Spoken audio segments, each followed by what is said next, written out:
Hi friends, welcome back to ఫినీస్ క్రియేషన్స్. Friends, ఈరోజు ఎంతో రుచికరమైన పన్నీరు టిక్కాని ఇంట్లోనే ఎలా తయారు చేసుకోవచ్చో చూసుకుందాం. ఫ్రెండ్స్, ఈ వీడియోని చివరి వరకు ఎక్కడా స్కిప్ చేయకుండా చూసినట్లయితే మీరు ఒక చిట్కాని నేర్చుకోవచ్చు. ఇక పన్నీరు టిక్కా చేయడానికి కావాల్సిన పదార్థములను చూసుకుందాము. ముందుగా ఒక బౌల్ తీసుకొని అందులోనికి ఒక అరకప్పు పెరుగు, ఒక స్పూన్ కారం, ఒక స్పూన్ ధనియాల పొడి, ఒక స్పూన్ గరం మసాలా, ఒక స్పూన్ పసుపు, ఒక స్పూన్ జీలకర్ర పొడి, అర స్పూన్ చాట్ మసాలా, అర స్పూన్ కసూరి మెతి, 2 స్పూన్ల శనగపిండి, రుచికి సరిపడా ఉప్పు, 2 స్పూన్ల నిమ్మరసం వేసుకొని బాగా కలుపుకోవాలి.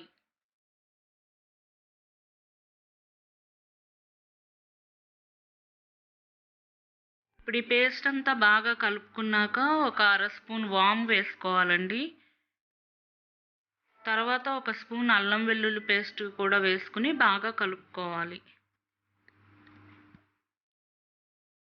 కదండి, ఈ విధంగా పేస్ట్ రెడీ అయ్యాక ముందుగా కట్ చేసి పెట్టుకున్న పన్నీర్ ముక్కలను, క్యాప్సికమ్ ముక్కలను, ఉల్లిపాయ ముక్కలను వేసి ఈ పేస్ట్ ముక్కలకి బాగా పట్టే వరకు కలుపుకొని ఈ ముక్కల పైన 2 స్పూన్ల నూనెని వేసుకోవాలండి.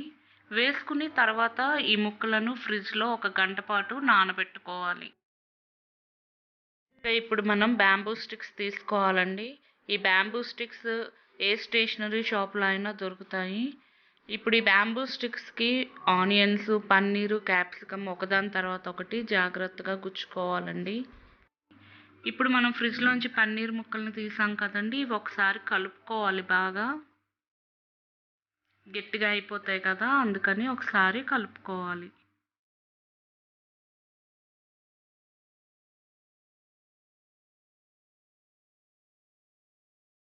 పన్నీర్ ముక్కలన్నిటిని ఇలా రెడీ చేసుకోవాలండి. తర్వాత స్టవ్ ఆన్ చేసి గ్రిల్ ప్యాన్ పెట్టుకొని అందులో కొంచెం ఆయిల్ తీసుకుని పాన్ మొత్తం అప్లై చేసుకోవాలి. పాన్ అంతా ఆయిల్ అప్లై చేశాక మనం ముందుగా సిద్ధపరచుకున్న పన్నీర్ ముక్కల్ని ఒకదాని తర్వాత ఒకటి ఇలా పాన్ మీద పెట్టుకోవాలి. ఇప్పుడు లో ఫ్లేమ్లో పెట్టుకొని పన్నీర్ ముక్కలు 4 వైపులా ఫ్రై అయ్యేటట్టు తిప్పుకుంటా జాగ్రత్తగా ఫ్రై చేసుకోవాలండి.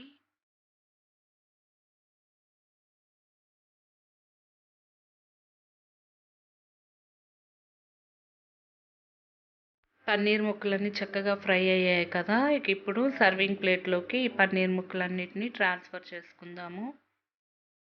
ఒక ఫోర్క్ సహాయంతో ఈ పన్నీర్ ముక్కలను జాగ్రత్తగా తీసుకున్నట్లయితే మన పన్నీర్ టిక్కా రెడీ అయిపోయినట్టే అండి. వేడి మీద కనుక ఈ ముక్కలను మనం తీసుకుంటే ముక్కలు ఎక్కడా చితికిపోకుండా చక్కగా వస్తాయి. చూసారు కదండి ఎంత మెత్తగా ఉందో ముక్క.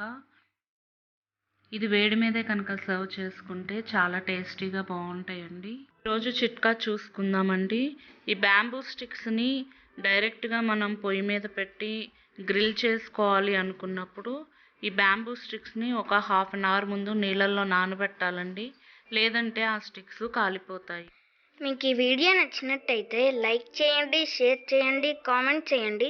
అలాగే మా ఛానల్ని సబ్స్క్రైబ్ చేసుకుని బెల్ సింబల్ క్లిక్ చేయండి. Thank you for watching.